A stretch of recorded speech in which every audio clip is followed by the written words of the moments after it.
Orkestra Simfonike e Radio-Televizionit Shqiptar vjen në një mbrëmje koncertore me muzikën e Schumannit, Mozartit, Donizetit, Verdit dhe Puccinit. Sonte në orën 19 në qendrën kulturore të Katedrales Ortodokse.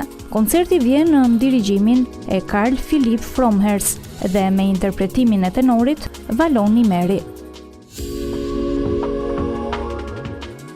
Skena e teatrit të hapur Mirush Kabashi në zonën e liçenit artificial në Tiranë do të ndizet sonte nga zërat e rinj dhe performancat live të grupeve muzikore gjatë Talent Fest. Sekuencë dhe frekuencë është festivali që do të mbahet nga 22 deri në 24 maj te Vila 31 dhe Art Explora në Tiranë, duke sjellë 3 ditë me tinguj, vizione dhe krijimtari. Aktiviteti dedikuar gjuhëve elektronike dhe digjitale, mes improvizimit, kërkimit artistik dhe praktikave ndërdisiplinore që përshkojnë skenën e pavarur italiane dhe ballkanike, ka si drejtor artistik Luca Maria Baldini.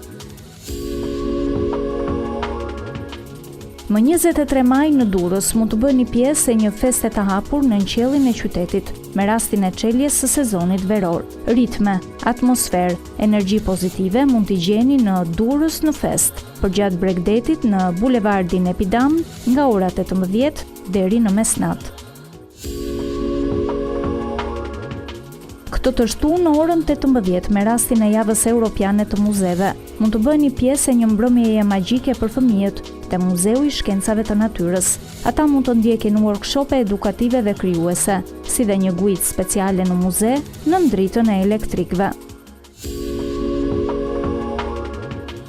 Nesër dhe pasnesër mund të ndiqni nga afër Vjos Art Festival në Përmet, ku për të pranishmit do të interpretojnë sazet e Përmetit, Shkodra Elektronike, DJ Damian, Diego Zelka, Amir Samir, Kristi Lamaj e të tjerë. Hirushja është shfaqja për fëmijë që do të vinë në skenën e teatrit të Kukullave këtë të shtunë dhe të dielën në orare 10:30 dhe 11:30.